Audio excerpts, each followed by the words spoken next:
السلام علیکم۔ آج کی ویڈیو میں جھوٹ کے تعلقات سے کچھ باتیں کہنے کی کوشش کر رہا ہوں۔ جھوٹ بہت ہی بری چیز ہے۔ جھوٹ کو ساری برائیوں کا جڑ کہا گیا ہے۔ جھوٹ کتنی بری چیز ہے اس کو سمجھنا ہو تو ان باتوں کو نظر میں ہمیں رکھنا ہوگا کہ ایک بار آپ صلی اللہ علیہ وسلم نے ایک صحابی نے پوچھا، یا رسول، کیا ایک مسلمان بزدل ہو سکتا ہے؟ آپ صلی اللہ علیہ وسلم نے کہا کہ ہاں، بالکل بزدل ہو سکتا ہے۔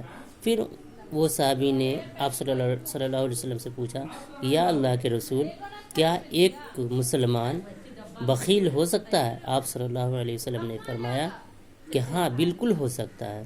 پھر اس صحابی نے آپ صلی اللہ علیہ وسلم سے پوچھا کہ یا اللہ کے رسول، کیا ایک مسلمان جھوٹا ہو سکتا ہے؟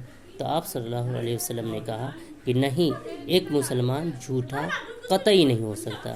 اس سے ہم سمجھ سکتے ہیں کہ جھوٹ مسلمانوں کا شیوا نہیں، ایک مسلمان جھوٹ نہیں بول سکتا۔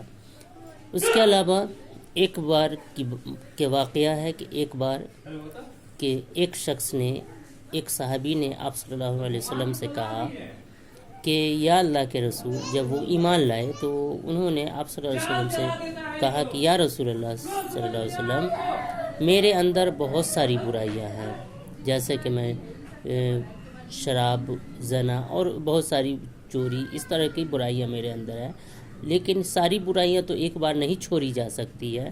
آپ کہیں کہ میں سب سے پہلے کون چیز کو چھوڑوں، کس چیز کو سب سے پہلے ترک کروں؟ تو آپ صلی اللہ علیہ وسلم نے فرمایا کہ سب سے پہلے آپ جھوٹ کو ترک کر دیجئے۔ تو وہ صحابی جھوٹ بولنا چھوڑ دیے۔ جب انہوں نے مکمل ارادہ کر لیا کہ اب میں جھوٹ نہیں بولوں گا، جب رات کا وقت ہوا، جب انہیں شراب پینے کا دل کیا، تو جب وہ شراب لائے تو پھر ان کے دل میں یہ آیا کہ میں کل آپ صلی اللہ علیہ وسلم کی خدمت میں جب حاضر ہوں گا تو وہ اگر پوچھ دیں گے کہ کیا آپ نے شراب پی یا اس طرح کی باتیں، تو میں کیا جواب دوں گا؟ تو اس طرح سے انہوں نے شراب کو ہاتھ نہیں لگایا۔ پھر زنا کی باتیں ہوئی تو یہی خیال میں آیا کہ آپ صلی اللہ علیہ وسلم کی خدمت میں جب حاضر ہوں گا تو کیا جواب دوں گا؟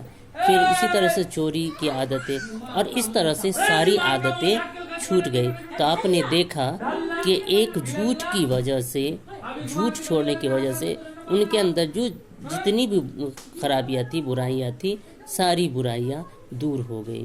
اس لیے کہا جاتا ہے کہ جھوٹ ساری برائیوں کی جڑ ہے۔ تو ہمیں بھی اللہ تعالیٰ سے دعا کرنی چاہیے کہ ہم جھوٹ بولنے سے بچائیں اور ہمیشہ ہم سچ بولیں اور برائیوں کو اپنے دین سے، اپنی زندگی سے نکالیں اور اچھائیوں کو اپنائیں۔ وآخر دعوانا والحمدللہ رب العالمین۔